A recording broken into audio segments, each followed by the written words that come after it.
अच्छा, जब हम स्टार्ट करेंगे हमारा नेक्स्ट टॉपिक जो कि बहुत इंपॉर्टेंट है वो है सीलिएक डिजीज़। एग्जामिनर्स का फेवरेट टॉपिक है ये। सीलिएक डिजीज़ क्या है? इसको हम ग्लूटेन सेंसिटिव इंटेरोपैथी भी कहते हैं। ठीक है, ये कैरेक्टराइज हुआ है कि इसमें इंटेस्टाइनल म्यूकोजल इंजरी होती है। ठीक है, इंटेस्टाइनल जो म्यूकोजा है वो इंजर हो जाता है, जिसकी वजह ये क्यों हुआ? Mainly immunological intolerance to gluten, यानी पेशेंट जो है वो ग्लूटेन को टॉलरेट नहीं कर पा रहा।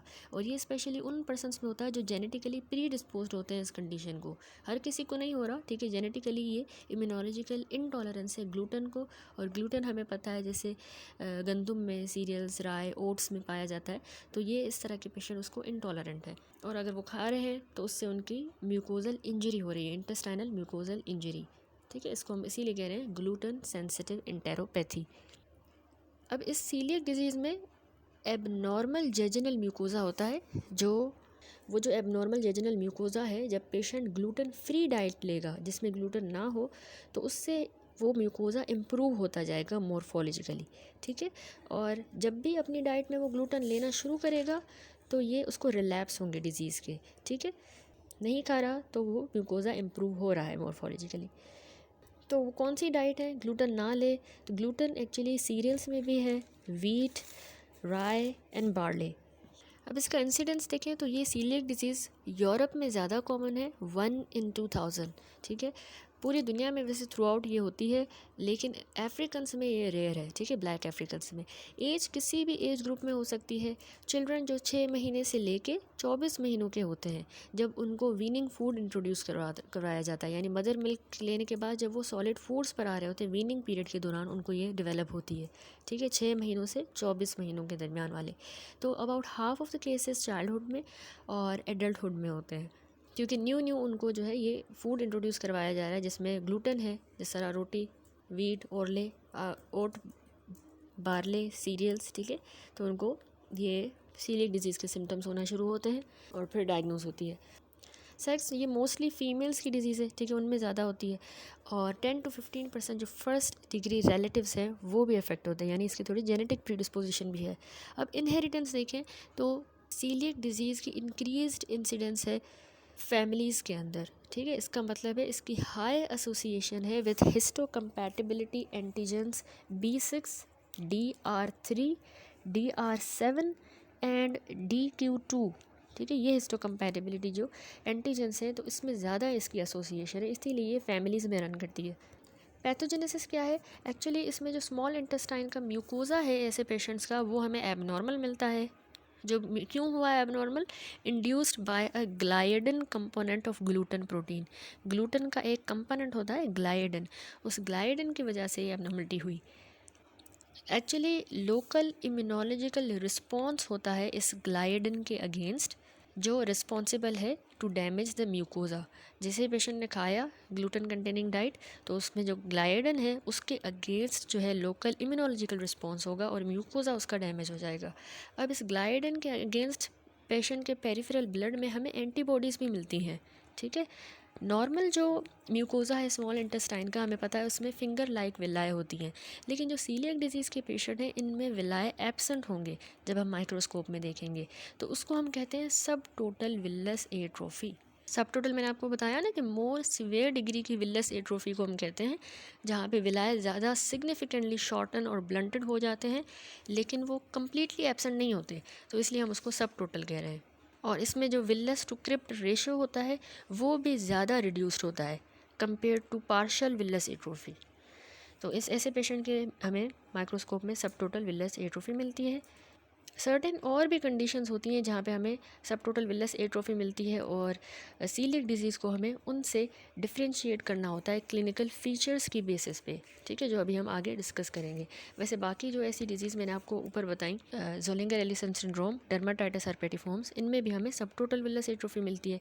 तो आपको जब सीलिएक के क्लिनिकल फीचर्स पता होंगे तो आप डिफ्रेंशिएट कर लोगे। क्लिनिकल फीचर देखें, जो बच्चे हैं, चिल्ड्रन, मोस्टली जो 2 साल से उम्र के कम हैं, छोटे हैं, और with in 6 month of starting serial, जो छोटे बच्चों को वीनिंग करवाई जाती है, सीरियल से स्टार्ट करवाने के 6 महीनों के अंदर वो जो बच्चा है इरिटेबल हो जाएगा। ठीक है, चाइल्ड बिकम इरिटेबल, स्टूल उसका वॉल्यूमिनस होगा और पेल होगा। ठीक है, यानी डायरिया की तरह स्टूल जो है वो बिल्कुल ज़्यादा वॉल्यूमिनस बल्कि स्टूल होगा और पेल होगा। ठीक है, फैटी बल्कि फाउल स्मेलिंग स्टूल होगा क्योंकि इसमें स्टीटोरिया हो रहा है, मैल एब्जॉर्प्शन भी हो रही है। इसके अलावा बच्चों में एब्डोमिनल डिस्टेंशन और एब्डोमिनल पेन होगा। ठीक है, क्रैम्पिंग, ब्लोटिंग, इस तरह के फीचर। अनीमिया और ग्रोथ रिटार्डेशन जो है ये लेट स्टेजेस में होगी। अब एडल्ट्स की बात करें तो लेस कॉमनली ये डिसऑर्डर मैनिफेस्ट करता है for the first time in adult life with the following symptoms of malabsorptive state. कैसे? जैसे मैल एब्जॉर्प्शन में हो रहे थे सिम्टम लाइक डायरिया होगा एडल्ट्स को, वेट लॉस, अनीमिया। ठीक है, पेरिफेरल न्यूरोपैथी जो न्यूट्रिशनल डेफिशिएंसीज की वजह से हो रही है, वाइटामिन्स की deficiency, hypoproteinaemia, oedema, bone pain, ये सारे न्यूट्रिएंट्स की डेफिशिएंसी से हो रहा है। ठीक है, तो मेन जो है डायरिया हो रहा है सीलिक डिजीज़ में, डायरिया ही की वजह से, मैल एब्जॉर्प्शन ही की वजह से फिर जो है ये डेफिशिएंसीज हो रही हैं और मैल एब्जॉर्प्शन वाले फीचर्स जो पिछला हमने प्रीवियस टॉपिक डिटेल में किया कवर, वो वाले सिम्टम्स हो रहे हैं। ठीक है, फिर कह रहा है identify other autoimmune diseases when one autoimmune disease is present as associated with coeliac disease. तो आपने बाकी ऑटोइम्यून भी आइडेंटिफाई करनी है। तो ये ऑटोइम्यून डिसऑर्डर्स हैं, कौन से साथ में हो सकते हैं? सीलियक के साथ पेशेंट को थायराइड डिजीज़ हो सकती है, insulin dependent diabetes, inflammatory bowel disease, chronic liver disease, fibrosing allergic alveolitis. ठीक है, बाकी भी इसमें क्लिनिकल फीचर्स होते हैं जो इसने मेंशन नहीं किए, जैसे गैस एंड ब्लोटिंग, बहुत ज़्यादा एक्सेसिव गैस और ब्लोटिंग भी फ्रीक्वेंटली इसमें सीलियक डिजीज़ में होती है। कुछ पेशेंट्स को कॉन्स्टिपेशन भी एक्सपीरियंस होती है इंस्टेड ऑफ डायरिया। ठीक है, लैक्टोज इंटॉलरेंस, क्योंकि सीलियक डिजीज़ ने स्मॉल इंटेस्टाइन को डैमेज कर दिया तो ऐसे पेशेंट्स को लैक्टोज इंटॉलरेंस भी होती है, वेट लॉस भी है, नोजिया, वॉमिटिंग और abdominal pain, cramping, bloating, discomfort abdomen में। ठीक है, और बाकी एक्स्ट्रा इंटेस्टाइनल मैनिफेस्टेशन होंगी जो उसकी डेफिशिएंसीज़ की वजह से हो रही हैं, जैसे फटीग, अनीमिया, स्किन रैश होंगी, ये ऑस्टियोपोरोसिस और डर्माटाइटिस हर्पेटिफॉर्म्स जो है इसमें बहुत कॉमनली होता है, जिसमें इची ब्लिस्टरी रैश हो जाती है जो इसका कैरेक्टरिस्टिक सिम्टम होता है। ठीक है, ग्लूटेन हाइपर सेंसिटिविटी की वजह से ये रैश होती है, उसको हम कहते हैं डर्माटाइटिस हर्पेटिफॉर्म्स। अगला एक्स्ट्रा इंटेस्टाइनल मैनिफेस्टेशन जैसे बोन प्रॉब्लम्स हो सकती हैं, विटामिन डी कैल्शियम की ना एब्जॉर्ब होने की वजह से, न्यूरोलॉजिकल सिम्टम्स हो सकते हैं, joint pain, mouth ulcer, reproductive issues, growth failure. ठीक हो गया, ये सारे हो गए इसके क्लिनिकल फीचर्स। अब इन्वेस्टिगेशन देखें तो आप कैसे डायग्नोज करोगे? सबसे पहले आप रूटीन लैब टेस्ट करवाओगे, उसमें blood CP, serum ferritin, red cell folate, serum vitamin B12 level, serum calcium, alkaline phosphatase, albumin and prothrombin. ये आपने सारे पेशेंट्स में जिसमें आप मैल एब्जॉर्प्शन सस्पेक्ट कर रहे हो उसमें आपने ये सारी इन्वेस्टिगेशंस करवानी होती हैं। ठीक है, ये रूटीन लैब टेस्ट हैं जो आपने हर मैल एब्जॉर्प्शन वाले केस में लाजमी करवानी होती हैं। अगली इन्वेस्टिगेशन अब सीलियक से स्पेसिफिक जो है, जैसे एंटी ग्लाइडेन एंटीबॉडीज़, वो जो ग्लूटेन का प्रोडक्ट था ना ग्लाइडेन, उसके अगेंस्ट जो एंटीबॉडीज़ हैं, IgG और IgA एंटी ग्लाइडेन एंटीबॉडीज़ जो है वो more than 90% of the cases में प्रेजेंट होती हैं। इसमें भी IgG ज़्यादा सेंसिटिव होती है, ठीक है, सेंसिटिव, और IgA ज़्यादा स्पेसिफिक है। IgA एंडोमाइजियल एंटीबॉडी, ये जो टेस्ट है इसकी सेंसिटिविटी और स्पेसिफिसिटी मोर देन 90% है, लेकिन इस टेस्ट का यूज़ लिमिटेड है by cost and variability of the result from different lab. इस वजह से इसका टेस्ट का यूज़ लिमिटेड है। ठीक है, IgA एंडोमाइजियल एंटीबॉडीज़। दूसरी है टिश्यू ट्रांसग्लूटामिनेज एंटीबॉडीज़। ठीक है, ये इसकी सेंसिटिविटी और स्पेसिफिसिटी 95% से भी ज़्यादा है। अब एंटीबॉडीज़ के लिए जो हम टेस्ट करते हैं ना, ये 6 से 12 महीनों के बाद of the dietary gluten withdrawal, जैसे पेशेंट ने विथड्रॉ किया उसके 6 से 12 महीनों के बाद हमें ये एंटीबॉडीज़ नेगेटिव मिलती हैं। ठीक है, एंटी ग्लाइडेन एंटीबॉडी टेस्ट ज़्यादातर हम परफॉर्म करते हैं क्योंकि अवेलेबिलिटी की भी वजह से और कॉस्ट की वजह से वो ज़्यादा इजी है। कौन सा? एंटी ग्लाइडेन एंटीबॉडी टेस्ट, जिसको हम टिश्यू ट्रांसग्लूटामिनेज एंटीबॉडीज़ भी कह रहे हैं। ठीक है, ये वही है IgG और IgA, उसी को कह रहे हैं हम टिश्यू ट्रांसग्लूटामिनेज एंटीबॉडी टेस्ट। तो यही ज़्यादातर परफॉर्म किया जाता है सीलियक डिजीज़ के लिए। एक्चुअली हम जो टिश्यू ट्रांसग्लूटामिनेज एंजाइम है उसके अगेंस्ट जो है एंटीबॉडीज़ देख रहे हैं। ये एंजाइम ग्लूटेन को ब्रेक डाउन करने में इन्वॉल्व होता है। ठीक है, और ऊपर वाला जो एंडोमाइजियल एंटीबॉडी टेस्ट है IgA, ये इसमें जो है ना एंडोमाइजल एंटीबॉडीज़ जो है ना एक्चुअली वो प्रोड्यूस होती हैं ग्लूटेन के रिस्पॉन्स में, और ये ब्लड में मिलती हैं, ठीक है, ब्लड टेस्ट है।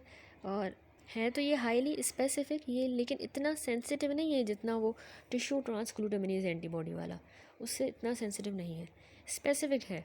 इसके अलावा भी एंटीबॉडीज़ की टेस्टिंग होती है, जैसे हम पेशेंट की टोटल आईजीएस भी चेक करते हैं। टोटल आईजीए क्यों चेक करते हैं? क्योंकि टिश्यू ट्रांसग्लूटामिनेज आईजीए टेस्ट के साथ ही हम टोटल आईजीए करवाते हैं, ताकि आईजीए की डेफिशिएंसी को हम रूल आउट कर सकें, जो हमें फ़ाल्स नेगेटिव रिजल्ट दे सकती है किसी और एंटीबॉडी टेस्ट में। इसके अलावा हम आईजीजी एंटीबॉडीज़ भी चेक करते हैं, यानी अगर पेशेंट का हमने टिश्यू ट्रांसग्लूटामिनेज एंटीबॉडीज़ टेस्ट किया, वो हमें नेगेटिव मिला, तो फिर हम आईजीजी एंटीबॉडीज़ चेक करते हैं, ठीक है। यानी टिश्यू ट्रांसग्लूटामिनेज एंटीबॉडीज़ आईजीए होता है एक, दूसरा मैंने बताया उसी में टिश्यू ट्रांसग्लूटामिनेज आईजीजी भी होता है। तो अगर आईजीए वाला नेगेटिव आया तो हम उसी का टिश्यू ट्रांसग्लूटामिनेज आईजीजी करवाएंगे, ठीक है। स्पेशली अगर आईजीए के लोअर पेशेंट में लो लेवल है तो फिर हम इसी का जी करवाएंगे, आईजीजी। अच्छा जी, तो अब मैं समराइज़ करती हूँ एंटीबॉडी टेस्टिंग जो हम करवाते हैं सीलिएक डिजीज़ के लिए। सबसे पहले तो जो एंडोमाइजल एंटीबॉडीज़ हैं, ठीक है। एंडोमाइजल ये जो एंटीबॉडी होती है ना, ये एक्चुअली टिश्यू ट्रांसग्लूटामिनेज के ही अगेंस्ट बनती हैं, ठीक है। तो ये आईजीए एंडोमाइजल एंटीबॉडी हम टेस्ट करते हैं, ठीक है। और ये हमें डिटेक्ट हो जाती हैं इम्यूनोफ्लोरेसेंस के ज़रिए। ये सेंसिटिव भी है, देखें 85 से 90% ये सेंसिटिव है, 85 से 95%, और 99% ये स्पेसिफिक हैं सीलिएक डिजीज़ के लिए, ठीक है। Accept in the very young infant, उनमें वेरी यंग इन्फेंट में ये हेल्पफुल नहीं होती। और ये आईजीए है ना, तो अगर पेशेंट जो है वो जिनको साथ में आईजीए डेफिशिएंसी है, जैसे कुछ पेशेंट्स को होती है, तो उनमें फिर आप इसकी जगह पे आईजीजी एंटीबॉडी करवा सकते हो, ठीक है।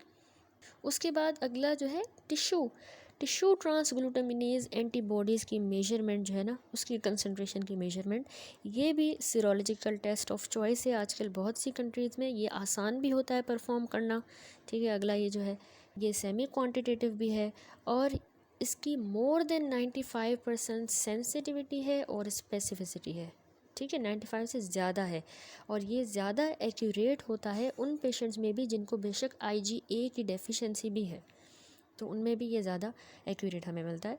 तो ये हो गई एंटीबॉडी टेस्टिंग। इसके अलावा हम करवाते हैं इन्वेस्टिगेशन में जेजिनल बायोप्सी। वैसे एंडोस्कोपिक जो स्मॉल बाउल की बायोप्सी है ना, ये सीलिएक डिजीज़ में गोल्ड स्टैंडर्ड कही जाती है, ठीक है, गोल्ड स्टैंडर्ड। सिर्फ एंडोस्कोपी से आप प्रिक्लूड नहीं कर सकते, क्योंकि एंडोस्कोपी से आपको म्यूकोजा नॉर्मल भी दिख सकता है, आपने बायोप्सी करनी होती है, हिस्टोलॉजिकल चेंजेस आपको पैची भी मिल सकते हैं। तो आप इसी वजह से आप मल्टीपल मतलब थोड़ी सी ज़्यादा बायोप्सी लोगे, मतलब कहीं पे है सीलिएक डिजीज़ ने अफेक्ट किया, कहीं नहीं है, तो आप तकरीबन 4 बायोप्सी लोगे second part of the duodenum से, प्लस एक आपने डुओडेनल बल्ब से लेनी होती है बायोप्सी। तो जैसे मैंने आपको बताया कि सीलिएक डिजीज़ के हिस्टोलॉजिकल फीचर्स कैरेक्टरिस्टिक होते हैं, उसमें मैंने आपको एक्सप्लेन किया था, सब total villous atrophy, crypt hyperplasia with chronic inflammatory sales in the lamina propria, ये हमें चेंजेस हमें बायोप्सी पे मिलेंगे। तो यहाँ भी कह रहा है कि jejunal biopsy, endoscopic mucosal biopsy distal duodenum की भी हम कर सकते हैं, या प्रॉक्सिमल जेजिनम की।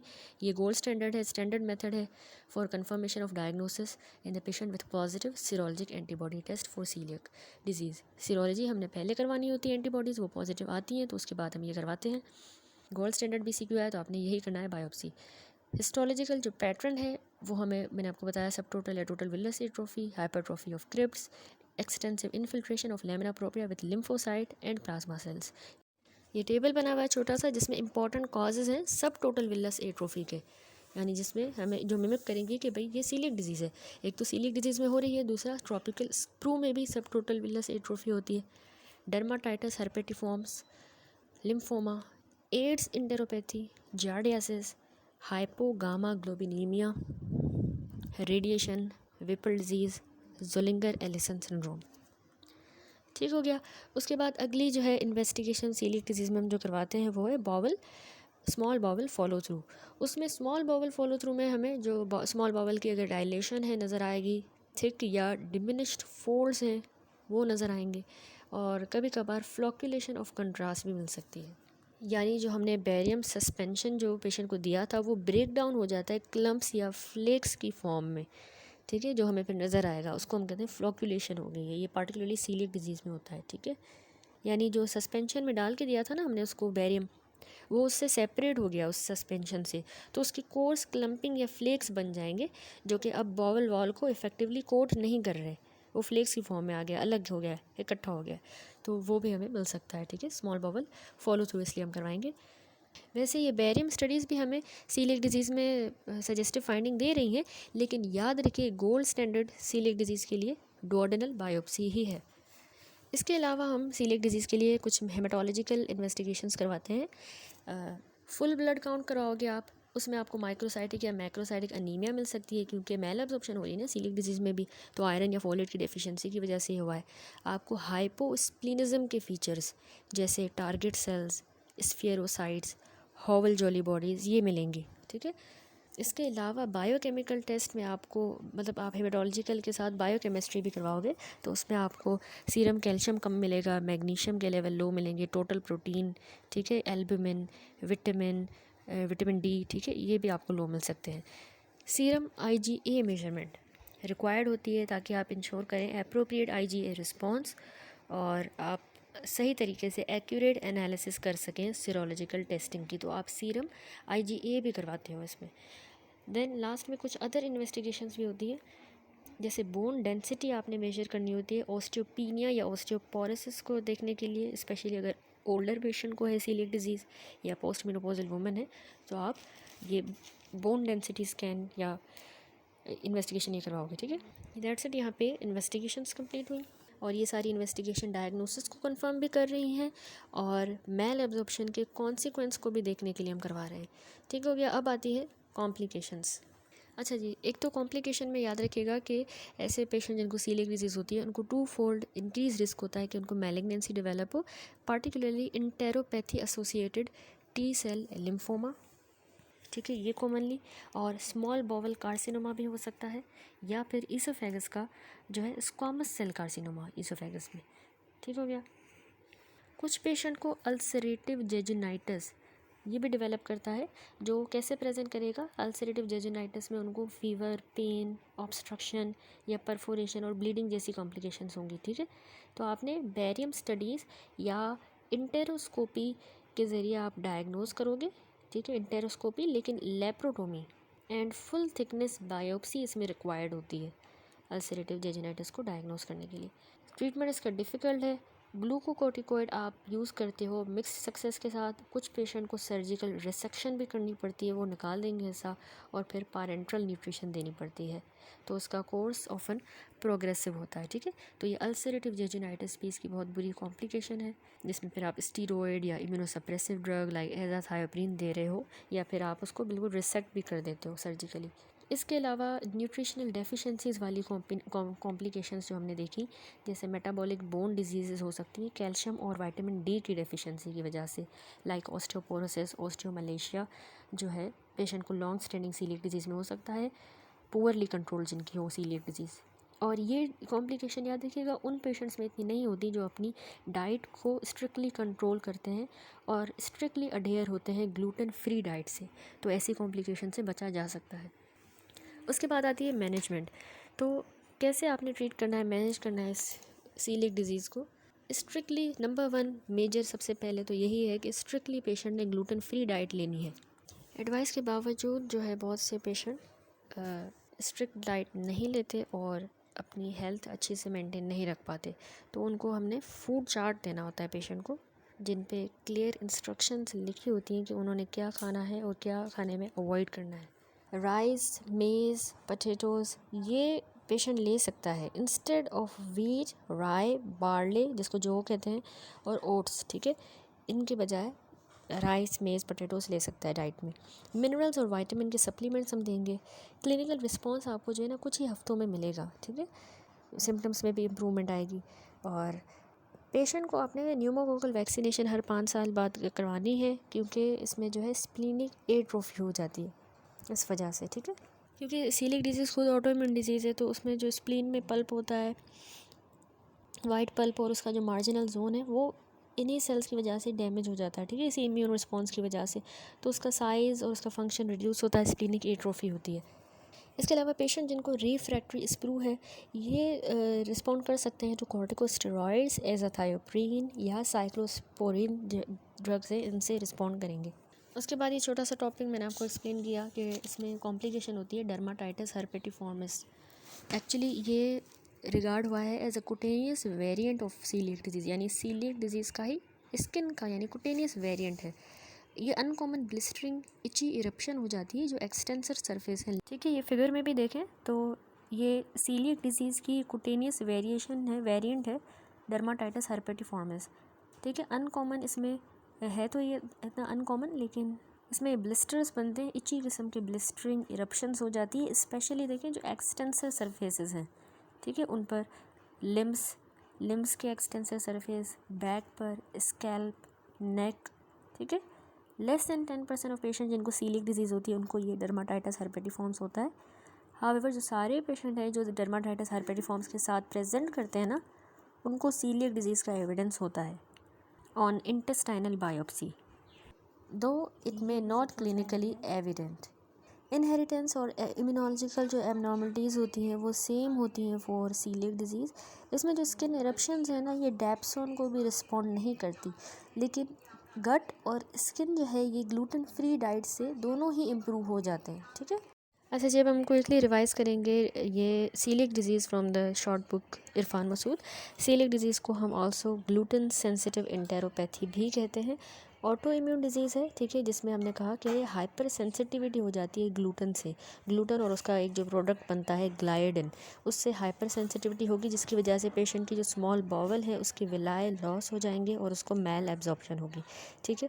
ग्लूटेन जो है ये एक अल्कोहल सॉल्युबल होता है और वाटर इनसॉल्युबल प्रोटीन है, और हमारी गंदम का ये कंपोनेंट है, ठीक है। अल्कोहल सॉल्युबल है लेकिन वाटर इनसॉल्युबल गंदम में होता है, ओट्स में, बार्ले, राय, ठीक है। तो उसके अगेंस्ट पेशेंट को जो है हाइपर सेंसिटिविटी होती है और उसकी इंटेस्टाइनल विलाय लॉस हो जाती है। पैथोजेनेसिस कैसे है?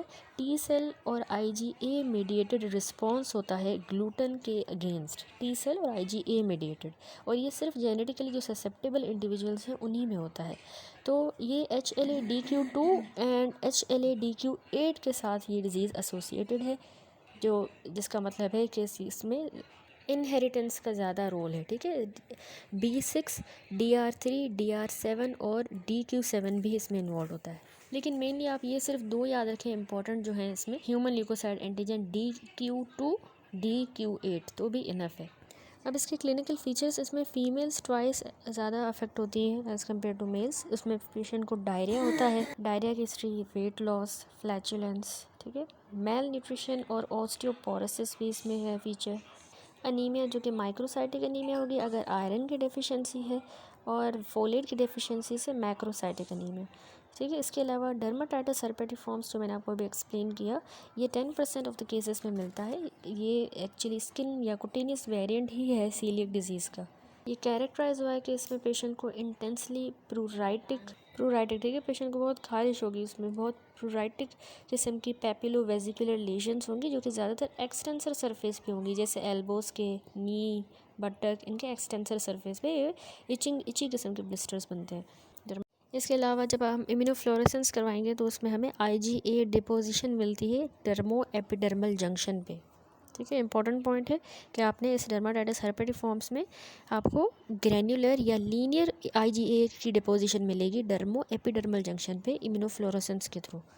ऑलमोस्ट सारे पेशेंट में आपको डर्माटाइटिस हर्पेटिफॉर्म्स में पार्शल विलस एट्रोफी मिलती है डोडनल बायोप्सी पे, बिल्कुल जिस तरह सीलिक डिजीज़ में मिलती है, ठीक है। वैसे GIT के इनको सिम्टम्स यूजुअली नहीं होते।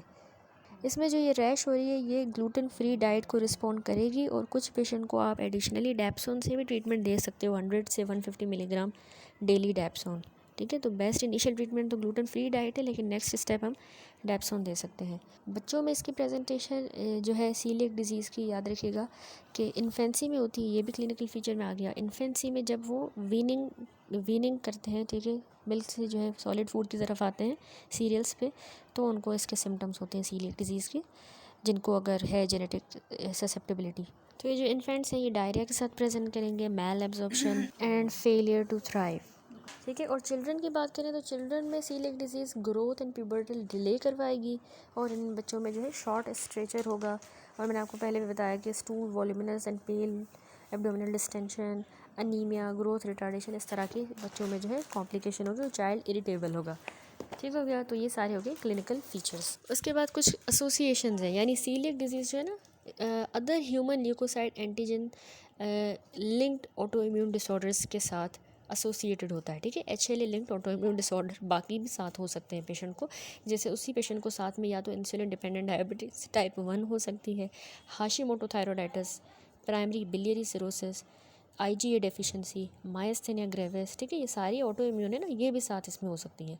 Non Hodgkin lymphoma, non Hodgkin lymphoma ये ना enteropathy associated T cell lymphoma होता है, जो कि मोस्ट कॉमन मैलिग्नेंट, इसकी कॉम्प्लिकेशन भी है, अभी हमने इनाम दानिश में डिस्कस की। ठीक है, इसकी कॉम्प्लिकेशन है और ये because large amount of interleukin 15 produce हो रहा होता है एपिथेलियल सेल से, तो उसकी वजह से ये कॉम्प्लिकेशन डेवलप करती है। ठीक है, क्रॉनिक इन्फ्लामेशन हो रही है ना, तो इंटरल्यूकिन 15 ज़्यादा सिक्रीट हो रहा है, उसकी वजह से ये जो है ना enteropathy associated T cell lymphoma develop करेगा। फिर डायग्नोसिस है, मैंने आपको पहले बताया कि गोल्ड स्टैंडर्ड जो है सीलिएक डिजीज़ को डायग्नोस करने के लिए डुओडेनल बायोप्सी होती है। ठीक है, एंडोस्कोपिक डुओडेनल बायोप्सी, इसमें हमें कैरेक्टरिस्टिक मॉर्फोलॉजिक फीचर्स मिलते हैं, जिसमें जो डुओडेनम और प्रॉक्सिमल जेजुनम से हम ज़्यादातर बायोप्सी लेते हैं। उसमें होगा क्या, chronic intra epithelial inflammatory infiltrate होंगे, लिम्फोसाइटिक इन्फिल्ट्रेट्स। ठीक है, विलिस की एट्रोफी होगी, ब्लंटिंग होगी, और जो क्रिप्ट्स हैं उनका कंपनसेटरी हाइपरप्लेजिया हमें मिलेगा बायोप्सी पे। ये बायोप्सी फाइंडिंग्स हैं जो आपसे पूछी जा सकती हैं एग्जाम में। इसके अलावा हम एंटीबॉडी टेस्टिंग करवाते हैं, जिसमें मैंने आपको बताया कि एंटी टिश्यू ट्रांसग्लूटामिनेज IgA एंटीबॉडीज़, ये एक्सीलेंट स्क्रीनिंग टेस्ट है और ज़्यादा एक्यूरेट होता है। जिन पेशेंट को IgA की अगर डेफिशिएंसी भी है तो हमें इससे सीलिएक डिजीज़ पर भी पता चल जाएगी। जबकि दूसरी है एंटी एंडोमाइजियल IgA एंटीबॉडी।